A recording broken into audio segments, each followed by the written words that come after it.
Leaders from around the world will be discussing the future of Gaza as President Trump is set to host a signing event for his new Board of Peace in Davos later this week. Chief Foreign Correspondent Trey Yingst joins us now from Tel Aviv with the latest. Hey, Trey. Yeah, hey guys, good morning. Later this week, President Trump is set to hold a signing ceremony in Davos, Switzerland for the Board of Peace. This event is scheduled to take place on Thursday morning and will mark the transition into phase 2 of the Gaza ceasefire deal.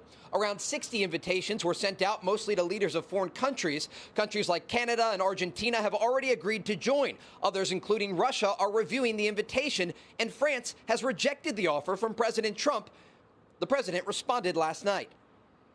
Do you have any response to President Macron saying he will not join the Board of Peace? Oh, did he say that? Well, nobody wants it because he's going to be out of office very soon. So, that's all right. Did you invite President Putin to join the... Yes, he's one of the people. These are world leaders.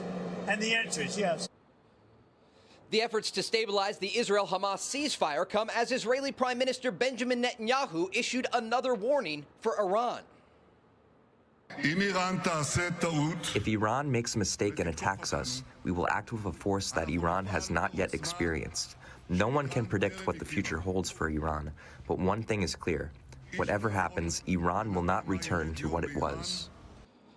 The remarks come as Israel's chief of staff indicates the IDF is prepared to employ unprecedented firepower against Iran in the event of another war. The chief of staff noted that many lessons were learned during the 12-day war last summer that are already being implemented. Reports indicate Israel communicated to the Americans it could absorb 700 Iranian ballistic missiles if it meant regime change in the aftermath of Iran's crackdown on protesters. Now, open-source tracking data indicates that U.S. military assets continue to flow into the region, into neighboring countries like Jordan, where there are new American fighter jets staging. Guys?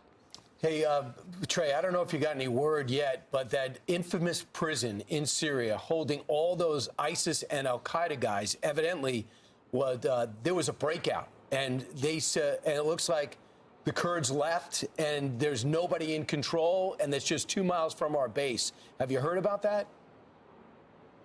Yeah, we have, and there's a lot of shaky information around this SDF ceasefire deal in northeastern Syria. But what I can tell you is that Ahmed al-Sharaa, the new president of Syria, has been working with the Americans, including Tom Barak, President Trump's special envoy to Syria, to try and determine some sort of ceasefire agreement that would allow his government to take over the entirety of the country, and working with the Americans and European partners to stabilize, to ensure that countries like Iran are not building bases inside Syria.